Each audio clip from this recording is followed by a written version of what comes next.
This event was sold out in less than 35 days. I want to thank all of you guys for coming out here.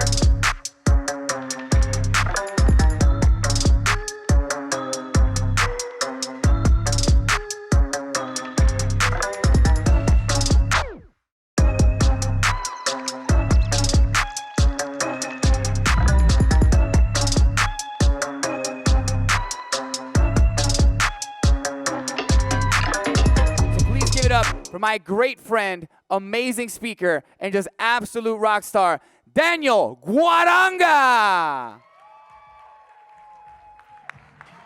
You gotta stop with the eyelash. Okay, yeah. He said stop with the eyelashes. Mic check, 1, 2. What's up, M3? How you guys doing? Dude, you guys are sleeping, man. Hey, listen. Listen, guys, why are you guys out partying and drinking when you guys are at a conference? Real shit, guys. You guys got to wake up. First of all, let's stand up and give a round of applause for Josh putting on this event. Everybody, please. And Ryan and Josh for putting on a wicked fucking event.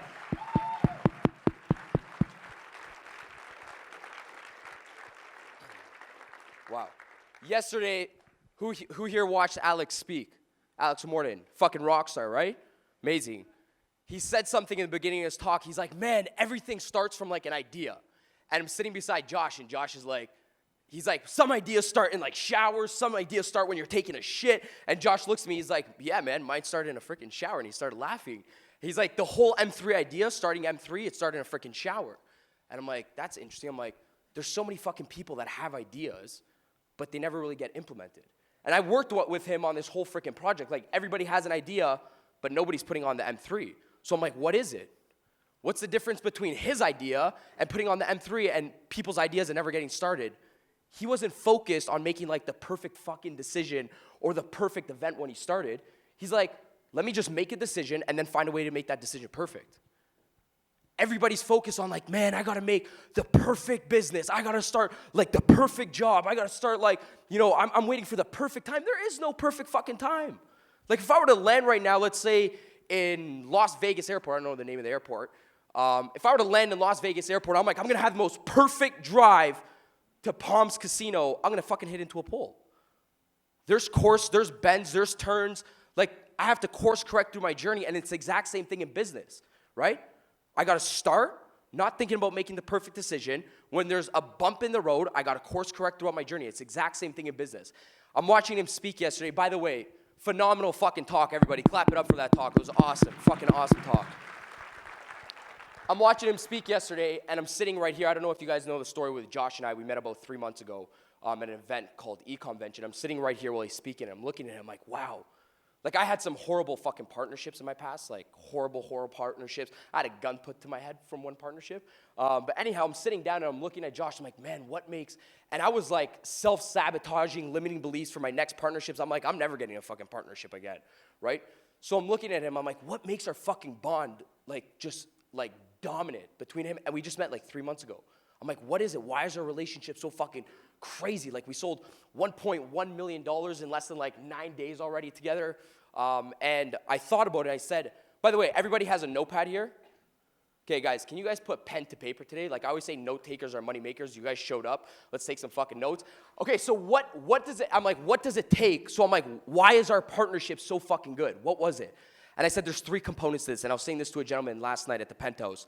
I said 3 components to any good fucking solid partnership, romantic partnership, business partnership. Number 1, vision. Number 2, work ethic. Number 3, honesty. What do I mean by that? I could have the exact same vision as Josh. Like, we could have, like, the big dreams, big targets, big goals, right? Exact same fucking vision. We're both workhorses. Like, I could work fucking 80 hours a week. He could work 80 hours a week. By the way, this guy's freaking crazy. Like, he is actually insane. I'll show up sometimes to, like, California. I'll fly in. It'll be, like, 4 a.m. I'll be like, yo, bro, I'm going to pop by your house tomorrow. I'm going to crash at the hotel. He's like, yo, homie, swing by the crib. I'm like, dude, it's 4 a.m. He's like, just swing by, homie. Let's mastermind. Anyways, so he has a work ethic. Right? We can have the exact same vision, exact same work ethic, but if you don't trust the person, if I don't trust them, it's not going to work out. Or I can fucking trust him so I can have honesty and trust. I'm like, yo, I could trust this guy with my account. I could trust this guy with one of my girlfriends to sleep with him. Full fucking trust. full trust, complete work ethic. Guy's working 80 hours a week. I'm working 80 hours a week. But he's headed towards one vision, and I'm headed towards the other vision. Not going to work out. Or I trust the guy. We're headed towards the exact same vision, exact same goals, exact same targets. But he's fucking lazy or she's lazy. Not going to work out. Does that make sense? Vision, work ethic, and honesty. I need some water, guys. Bear with me, guys. I'm dealing with like 105 fever right now. Anyhow, so second thing was, I'm like, what else is it? Like, why else is this guy so fucking attractive? Like, what else is it? Josh constantly levels up. Every single week, he's like a new fucking person. Like, we talked about this about maybe a week ago. We're like, we constantly, every single week, like, I don't know, like, he's a totally different guy than when I met him 3 months ago. Complete, like, 360. Why? Environment. He's not scared. Me and him aren't scared to cut fat. And many people, what do I mean by that? Like, many people are stacking one couch, they want another couch, and they stack it on top of each other. And they don't get rid of the old couch.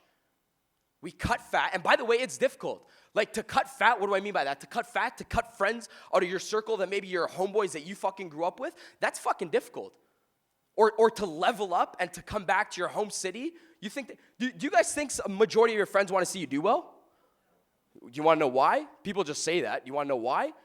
If you're fucking say I'm little Daniel, crushing it, 19 in sales, I'm crushing it, come back into my home city, and then I'm like, 3 years later, maybe 23 years old, I come back with a new car, I meet up my new friends at a restaurant, I'm like, man, life is fucking amazing, it's awesome, I'm crushing it in business, I bought 2 houses, paid off my mom's mortgage. My best friend's looking at me, what is he saying? What is he saying in his head? He's like, fuck. I see my unused potential. You want to know why? I grew up with this guy. I fucking went to soccer with this guy. We worked the exact same jobs in high school. We fucking been with the exact same girlfriends. And all I see with this guy, right, with a little bit of discipline and a little bit of sacrifice, this is what was possible, but I decided to jerk off. That's my unused potential. No human likes seeing their unused potential. That's just it. And you're going to have to face it when you get older. Last thing, I'm like, we formed an amazing partnership, right? We constantly level up. We're constantly cutting fat. We're constantly keeping our circle tight, leveling up, getting new mentors. The guy has like 100 new mentors within a month. The last thing was sales. It's been super difficult for me. If you guys know who I am, like blood sales, DNA sales, been super difficult to find somebody that genuinely understands like fucking sales and sales psychology and human psychology. And when I met this guy, I'm like, this is the fucking guy. You guys may just look at Josh and be like, he's just a marketer, blah, blah. He's fucking genius when it comes to sales. By the way, who here thinks sales is important? Okay. Last week, I'm speaking in New York, and I'm sitting down, and this kid comes up to me. He's like, man, you know, I don't think, I'm into this whole entrepreneurship space. He's like, I don't know if, you know, sales is like the right gig for me. He's like, I think I'm going to delegate my sales and keep running forward and just doing the ad spend. I think he was an internet marketer. He's like, but I'm going to lay off the sales side and probably just hire a salesperson. He's like, because I don't really like the sales thing. And I'm looking at this guy, I'm like, I have to go speak in 5 minutes. I don't think I have enough time for this guy. But I'm like, I look at him, I'm like, dude, you are a sale. He's like, what do you mean? I'm like, you're a fucking byproduct of a sale. I'm like, your father sold your mother that night to have sex with him, and you're a byproduct of it. And he's like, look, I'm like, I'm serious. He's like, oh, okay, so it's important? I'm like, fuck yeah. Anyway, so how many of you guys know who I am? Raise your hands, know who's I am. Okay, do you mind putting up both hands, man? Makes me feel confident. Thanks, bro. Okay, so quick little background story. I believe like everybody in life sort of has like the aha moment. It's like the light bulb moment in life.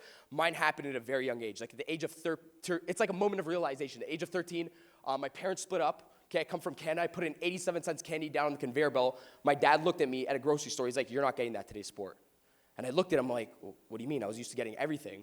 And my parents were working 2 jobs, down and out, right? Middle class family, probably went to lower middle class. I went back home to my tech brother. I'm like, Steve, Dad's not gonna get me shit. I need 20 bucks to take out my girlfriend at the time. I was like 13 to the movies on Friday. I know he's not gonna fucking front me that. So I'm like, let's start hustling. Let's start taking those $1 CDs and let's start flipping those for like $5 a pop. I was a kid selling everything in like high school, elementary school, even the bad shit, till I realized like the risk to reward opportunity cost just wasn't there. I'm like, I could sell legal shit and still make ends meet. So anyways, I was knocking on doors, selling aeration services, ripping people's grass up, sticking thousands of dollars underneath my bed at a very young age. 17 to 19 years old, I got in a little dark period of my life, and that was university. The reason why I'm saying that you guys were like, it's drugs, alcohol. No, it's university. The reason why I'm saying that was my dark period of life is because I was used to already fucking crushing it at a very young age. I was like the plug in high school buying drugs and liquors for my friend. I was a kid that was working. And then I get into university and a prof tells me, he's like, if you want to make 6 figures coming out of this program, you're probably in the wrong place in the wrong program. And I look at this guy, I'm like, what? I just dropped like 40 grand to be here. This guy's telling me I can't make 6 figures coming out of a 4-year degree. I was well on my way by the age of like 22 to 23 to make 6 figures. Look at my girlfriend at the time. I said, babe, this guy is smoking something. I'm dropping out. So if you want to make love, let's do it right now in the lecture hall because I'm bouncing. She's like, where are you going? I'm like, I'm cutting. I'm getting out. Anyways, so we had twins. We made love in the lecture hall. No, that didn't happen. But anyhow, so went back home. I'm like, Steve, I just dropped out. Back to my tech brother. I'm like, Steve, I just dropped out, man. I'm like, don't tell mom and dad, right? I'm like, I don't know what the fuck to. By the way, who here doesn't know what they want to do? It's fine. Sometimes I wake up and I'm like, shit, dude, am I doing the right thing? Cool. It's fine, dude. Because a lot of speakers are like, man, go follow your passion. I'm like, okay. Yeah, I want to be a basketball player, but that ain't working out. So what I mean by that is like, I'm like, I don't know what I wanted to do, but I know I didn't want to be in that fucking classroom. But what I went back to, and if you're stuck in a position where you're kind of dabbling and stuff, go back to what you're curious in, because curiosity will always propel you towards the future. When you're curious about something, you'll start hunting for the answers. I'm like, or what you think you could be good at, and what you think you're curious at, and I'm like, shit, maybe I could be good at the sales thing. I'm like, Steven, let's apply to 1,000 sales jobs in downtown Toronto. I'm gonna do the sales thing. Apply to 1,000 sales job, okay, didn't even have a suit at the time. Suit didn't fit me, pants were freaking baggy. 900, literally, and 99 sales jobs said no, I was underqualified for inside sales, corporate sales. One job decided to accept me. I managed to leverage that job, and I'm gonna speed this up because I don't have enough time here. I managed to leverage that job to get into a medical device sales job, crushed it on the road at a very young age, from like the age of 21 to 23 and a half. My mentor always says you're young when you use half in your age. 23 and a half, I was crushing it, sold like $20 million worth of business. I'm like, okay, now I'm ready. I was sitting down in San Diego getting my awards one day, and I'm like, sitting down. Year after year, you grab your sales awards. There's a big guy on stage. So I get up on stage. I'm like, you know, Grammy. I'm like, thank you for the award, blah, blah, blah. Sitting down with all the old 60-year-old sales reps. Then this guy comes on stage, like a Grant Cardone type of sales motivational trainer. He's lighting up the stage. He's impacting people. I'm like, I want to be fucking that guy. I don't want to be the guy sitting down. Like, I want to be that guy. I don't want to be the fucking rich sales rep with a nice Hublot watch, driving a Ferrari, and like nobody fucking knows my name, and I just send my kids off to private school. I'm like, I want that guy. I want the stage. I want to impact people. And I got curious again. I'm like, I could have been complacent, just said, I'm good making like $500K a year. I was like, I think the last year before I left, I was gonna make $750,000 in commissions. I'm like, I'm good. I could stay there. I'm like, no. Constantly level up. I'm like, I want to be that guy. Went up to him. What is it you do? He's like, well, you know, I'm into public speaking, blah, blah, blah. So I got curious, and I made the fucking jump. I'm like, you know what? Let me make the jump. I'm gonna start launching, because I was already doing like some sort of sales training for all my young friends coming up and stuff. I'm like, let me just launch a sales program. So I launched a sales program, 2017, was crushing it when Facebook ads weren't popping like they're popping now. I was crushing. We had like 750 students join in 4 months, and then boom, November 2017, I got hit with a lawsuit, like Fernando said. Basically, I called myself a university, and you can't call yourself a university in Canada unless you're fucking accredited. I wasn't fucking like accredited. I'm like, Daniel University. I'm like, sounds cool. Grant Cardone University, Daniel University, whatever. So I get a lawsuit. I get fucking just shut down by the government. Complaints, blah, blah. I get a lawsuit. And I remember the day right now. I was sitting, and I don't think I explained this yet. I was sitting down one day in the courtroom. And I'm just like riding this high off of entrepreneurship, sales, and everything like this. And then I'm like, I'm sitting down. We lost the fucking court case.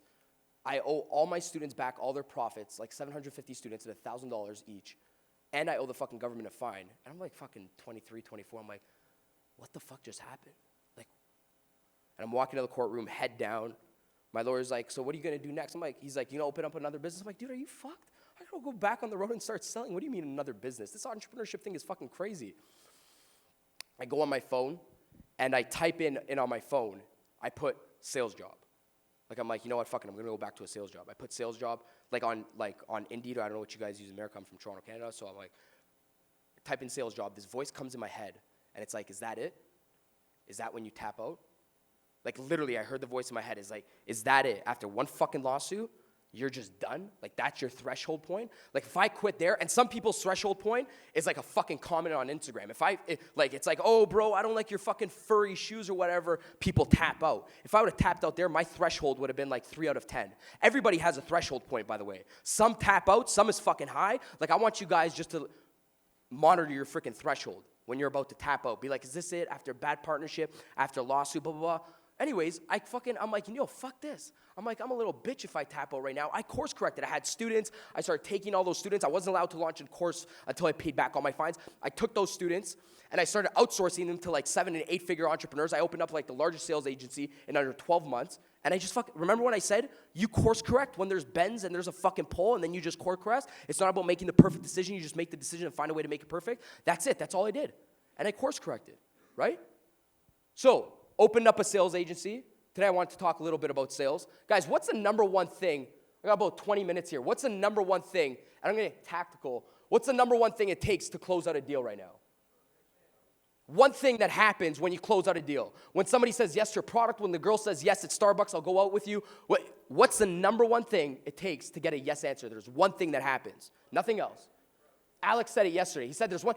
When you're listening to a speaker on stage and they have your full fucking undivided attention, what is it? Why is it that they have your full undivided attention? Pardon? Somebody just said it. Conviction, which generates what? Enthusiasm, dude. That's all it is. It's enthusiasm. That's it. The moment somebody else on the other end is more excited than you to buy your product, that's when the sale takes place. Anytime you've ever bought a car, the salesperson is not as excited as the person taking home the car. Anytime you bought a house, you're always more excited than the real estate agent selling you the fucking home. So the salesperson had some sort of ability to generate enthusiasm in yourself, pass it over to you with conviction, pass it over to you, you freaking buy. Think of all the biggest deals. Somebody just talked about Trump right before me, Sean. Think of all the biggest fucking deals. Donald Trump, whether you fucking love him or hate him, okay? That's a huge freaking deal. What did he do? He had the most hype press conferences, right? They're fucking packed, generate enthusiasm, pass it over to you guys click vote. Got you guys emotionally involved. Conor McGregor, Floyd Money Mayweather, who remembers that fight? Remember it was like a couple years back? Stupid fucking fight. Doesn't even make sense, logically. Doesn't make sense. How does it make sense? You're going against a boxing legend that's 48-0, and you got a UFC fighter that's like, man, I could kick this guy's ass. Guess what? He had so much conviction, he thought his shit don't fucking smell. He generated conviction in himself, passed it over to you guys. Most hype press conferences again, made it seem like he can actually kick his ass when logically it doesn't make fucking sense, right? You got a guy that's boxing at 48-0, come on. But guess what? Emotionally it did, passed it over to you guys bought the fight, or you sat down and you're like, shit, I actually think this guy can win. That's powerful.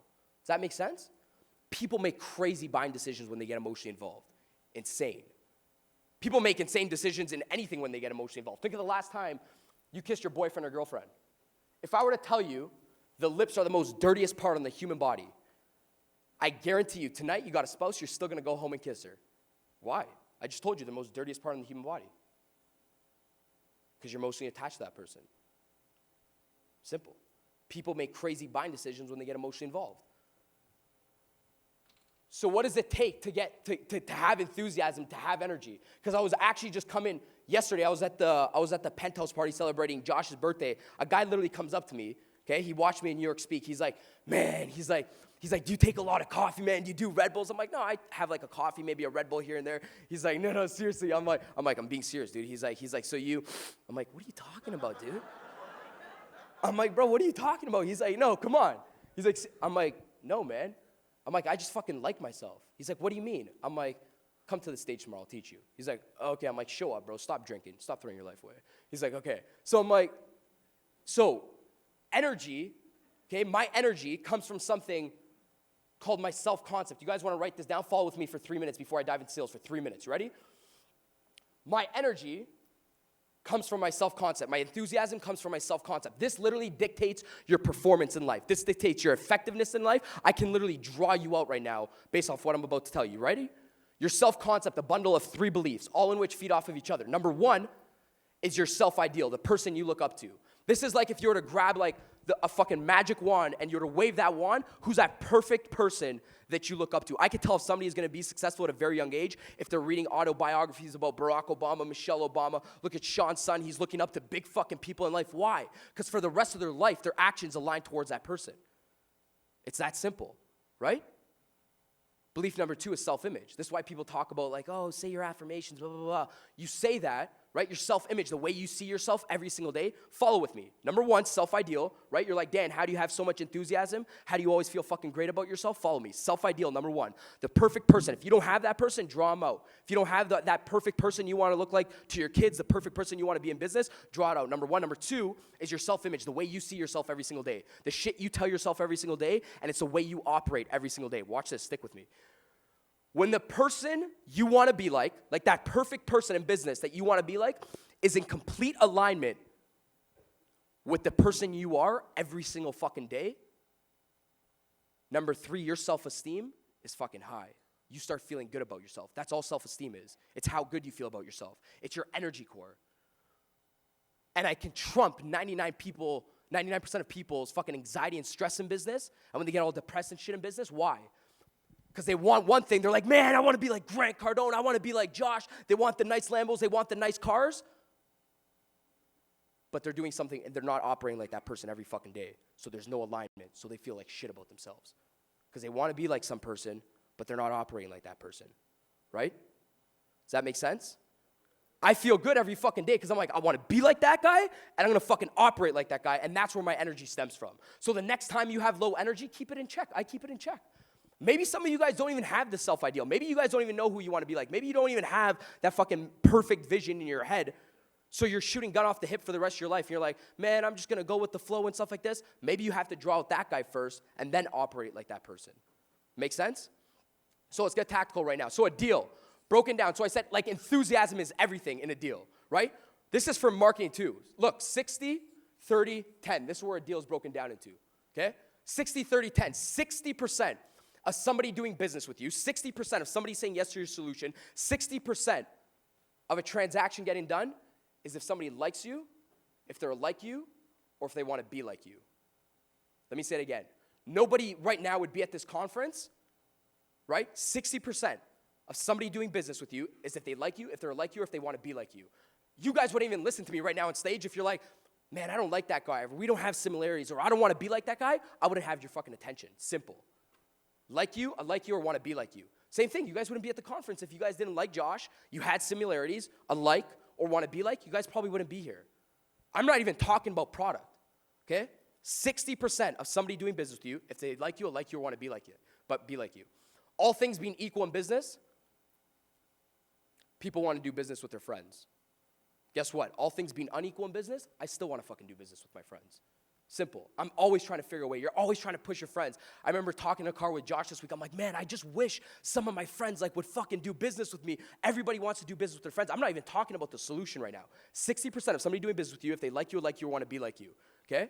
I remember once I was sitting down, before I dropped out of university, I was sitting down in a college dorm with one of my friends. He was on a show called Degrassi. We're sitting down, and he gets invited with all these chicks out. They're like, man, do you guys want to come watch a movie with us? I'm like, fuck yeah, 10 girls, 2 guys, let's roll. So, I gel my hair, put on some cologne. I'm like, okay, we're getting lucky tonight. I'm like, sit down. I was like 19 years old, 18 years old at the time. We sit down, and they put on this movie called Only God Forgives by Ryan Gosling. Ladies, you know that movie? Anyways, okay, they put on the movie. The guy, we're literally 10 girls, me and my buddy, okay? The guy doesn't say a word for the first 10 minutes of the movie. I'm like, I'm going to make a move right now. I'm like touching the girl. I'm like, hey, babe. She's like, get off me. I'm like, the guy hasn't said shit yet. I'm like, what do you? Jaws locked the fucking screen, full undivided attention. And I'm looking at the girl, I'm like, he hasn't said nothing yet. They're like, Daniel, shut the hell up. Nothing came out of his mouth, but he still had their undivided attention. Why? Why? Because they fucking liked him.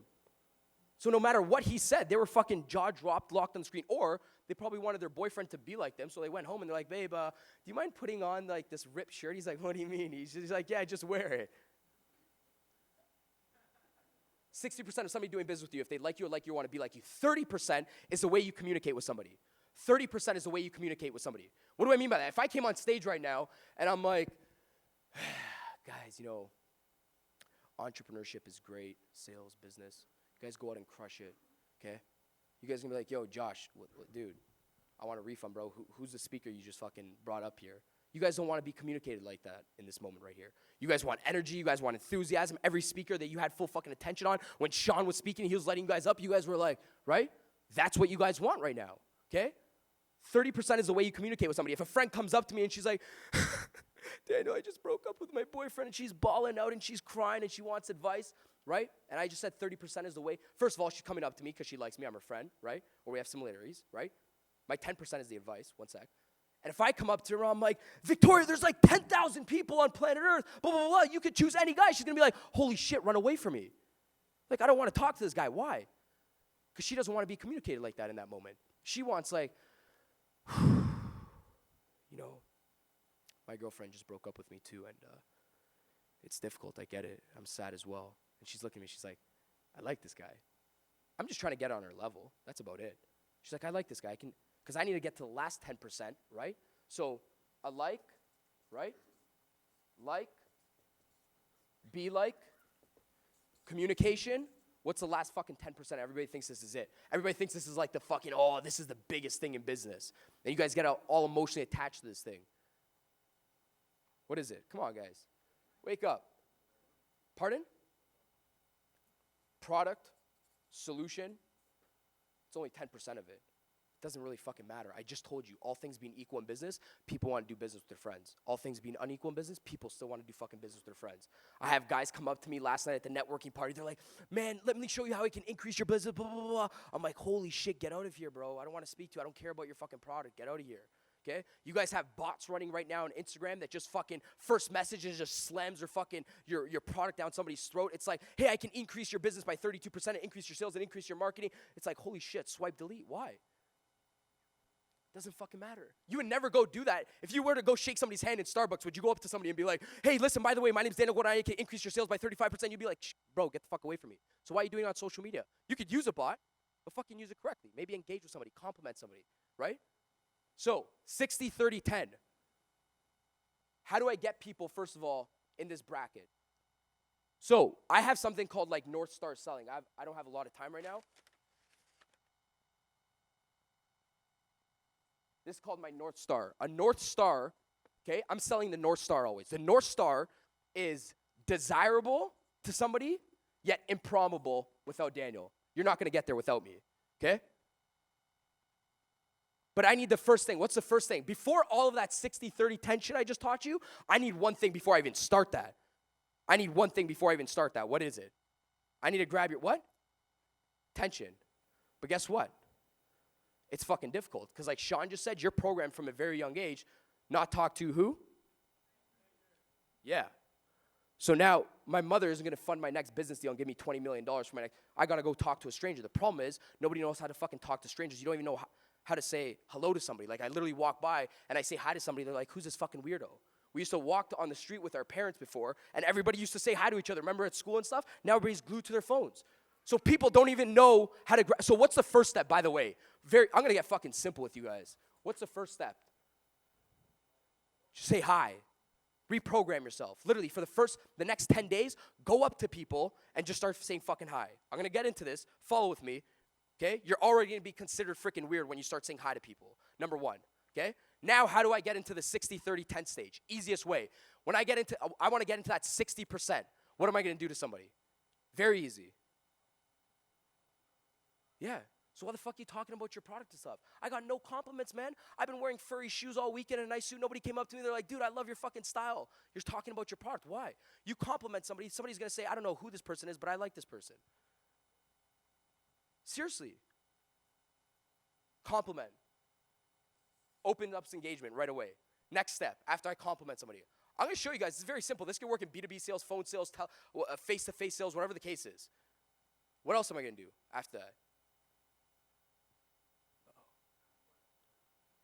There you go, bro. Nobody does this. All you guys fucking know. All you know. So what do I ask questions based about? Very simple. First of all, everybody comes up to me. They're like, man, Dan, you're such a good sales guy. You have the gift of the gab. Man, you have such a big-ass mouth. You're good at sales, blah, blah. I can never be like that. I'm like, dude, I'm shut 90% of the time when I'm selling. If you listen to me while I'm selling, I'm all freaking ears. The problem is is that most people want to talk shit about their product. I'm all ears. I shut up and I listen to the other person, right? You guys know 80-20 rule? It stands freaking true in business. But you guys go reverse opposite. It stands true in anything. When somebody asks me after an hour of conversation, they're like, bro, so what is it that you do? I know I fucking won that conversation. After 1 hour, and then he asked me, what is it that you do? I did a good freaking job. Does that make sense? You're on a date with the girl, you're sitting down with her. She's like, oh my God, I've been talking to myself for the last hour and a half. Sorry. She's like, so what is it you do? I'm like, I'm fucking winning tonight. I won the conversation. So, by the way, I'm asking questions. Dude, I can ask questions based on like three. If you guys want, like really quick right now, I can ask questions based on 3 different things right now. Right away. You guys are going to start networking right after this venue. You guys need to create some fucking solid partnerships that I just talked about, like Josh and I. Go into it. Start a conversation. Location, occupation, family. LOF. Very freaking simple. Location, occupation, family. Where are you from? Nice. What do you do for a living? Awesome.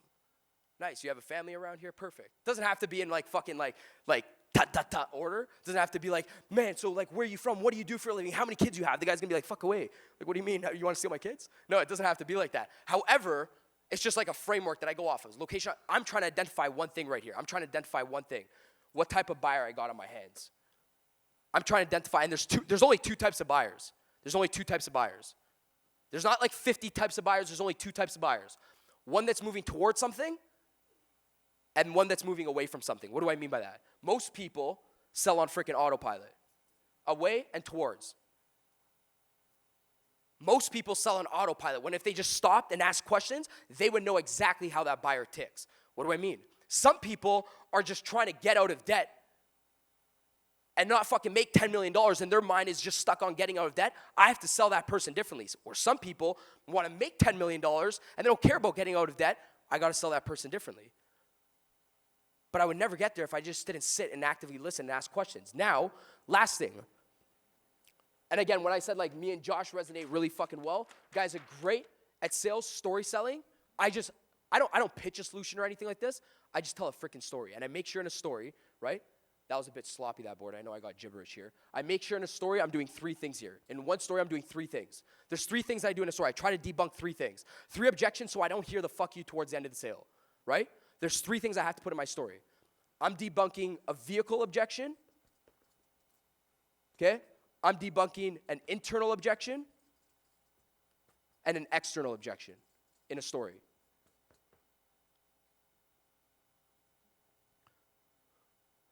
Okay, what do I mean by that? Vehicle objection. That's one about your product. I'm going to talk about how the fucking product's great within my story. Number 1. Number 2, internal objection. Probably something where they have a self-limiting belief, they self-sabotage themselves, they don't have confidence, take action on your product. I'm trying to debunk that within the story. External objection, probably a resource objection, probably I don't have money or whatever the case is. You're still gonna get them, but I'm saying within your story, after you question them, they opened up and you're ready to say your pitch, I just story sell it.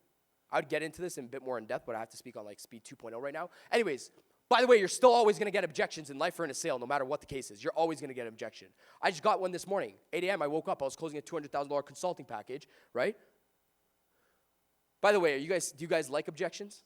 I don't know if I can get into this right now. Anyway, so a girl's like, hey, listen, by the way, she's like, let me think about it. Let me take some time. Right? It was a big deal. She's like, let me take some time. I have to fucking freshen up. I don't have time to stall. I'm like, hey, listen. I'm like, no. This isn't going through my head. Let me think about it. I'm like, no, I got to get this deal done right now, right? Most people back away when the objection comes. I'm like, no, I got 10 minutes. Let's roll. I can deal with this really quickly. Ready? She's like, I don't have time. I literally closed this out this morning.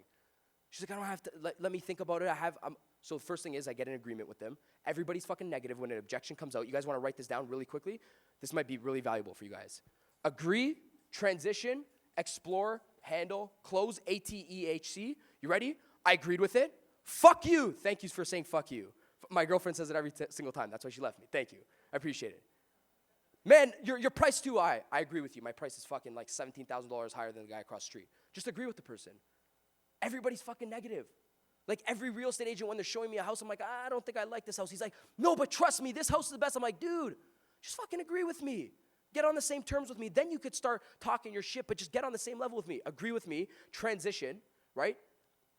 Into exploring it. So the girl's like, well, just let me think about it. I'm like, wait, can I take 2 seconds to ask the person a question? I'm like, okay, awesome. Tell me more about what you mean by that. We're like, what do you got to think about? Let me know. I'm here. Explore the objection. Ask a question, right? Explore. Just explore it. Because half the time, that's not the bare naked truth. When they say they don't have the money, that's not the fucking truth. There's something underneath that. So I'm trying to get to the bare naked truth. I'm like, what do you mean by that? She's like, well, to be honest with you, she's like, I'm thinking about another big sales training company, blah, blah, blah. And I said, oh, so you're differentiating. Now the objection shifts, and it's not just let me think about it or I don't like your price. It's like, no, it's between me and somebody else, right? So now I uncovered the objection, I explored it, and now I got to handle it. So I get into my fucking sales cap. I'm like, hey, listen, Linda, I'm like, can you do me a favor? I'm not going to drop the guy's name. I'm like, how long have you been thinking about it? She's like, well, for the last 6 weeks, I've been debating between you and let's just give his name John. I'm like, so you, hello? I'm like, you've been thinking about it for the last 6 weeks? She's like, yeah. I'm like, you think you lost money in those last 6 weeks? She's like, yeah. I'm like, can you do me a favor? Can you promise me something? She's like, yes. I'm like, can you promise me the moment you hang up the fucking phone, whether you want to do business with myself or you want to do business with John, you're going to hang up, you're going to pick up the phone with John, and you're going to fucking do business with him so you stop losing money? She's like, I like you. I'm like, let's get rolling, let's start. She's like, okay. You just the thing is, by the way, it's like, nobody takes the time to explore it and actually fucking handle it. They like back away when an objection comes in, right? So I can't close this out. By the way, last question before I jumped in here. Somebody asked me, they're like, man, what does it take to be fucking great at sales? 2 things. Number 1, learn how to manage your emotions throughout a whole sales process, okay? I just talked about it. When an objection comes in, people get all scared and stuff. They shrivel up and they back out, right? Learn how to manage your emotions throughout the sales process. I say leave your fucking emotions at a door during the sale. That's it. Very simple. Learn how to manage your emotions. Not when negative shit comes in as well. Also when wins come in. Because when wins come in, people get excited, whether it's over the phone or something. They're like, oh, okay, it's perfect. Let's slide right here, blah, blah. Manage your emotions. Stay calm, cool, and collect, right? Learn how to manage your emotions throughout the sale. Number 2, I always say operate with urgency rather than operating with pressure. Big freaking difference in sales. Operate with urgency rather than pressure. What does that mean? Pressure is a conflict of internal values. It makes people fucking feel weird when you pressure in somebody. Because you're probably looking at me, you're like, man, Daniel's probably like high pressure, blah, blah, blah, blah. Pressure is an internal conflict of somebody's values.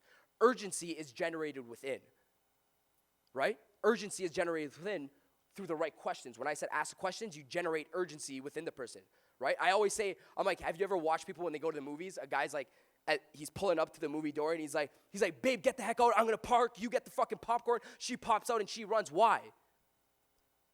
Why? Because they don't want to what? They don't want to miss out on the movie. Fear of what? Missing out, right? So that urgency wasn't just built there when she popped out of the car. That started a while back, right? That started a while back when the sales guy started asking questions, the right questions, and built up the urgency of missing out on a great product. That started a while back when the guy was in the shower and he's like, babe, hurry up. We're going to miss the movie. Don't put on your lipstick. Don't put on your makeup. You're beautiful. Come on, let's go, blah, blah, blah. And then boom, then you see the pop when you see the guy kicking his wife out of the car. That's a pop. That's a sale. But it started in the beginning asking the right questions. Urgency is generated within. Does that make sense?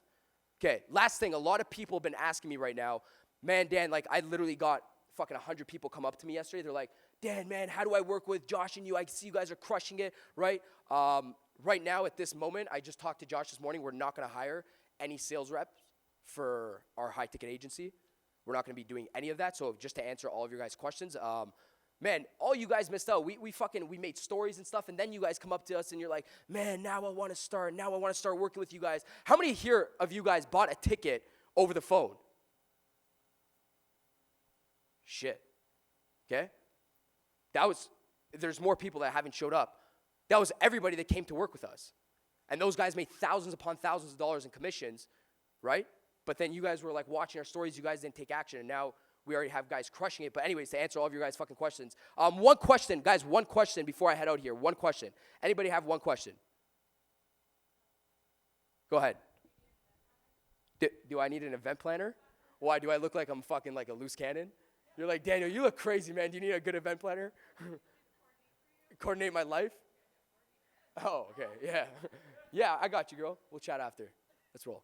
Thank you, guys. I appreciate you guys. You guys are fucking awesome. Thank you, guys. Have a great day. Give it up, Daniel Guaragna. Great job.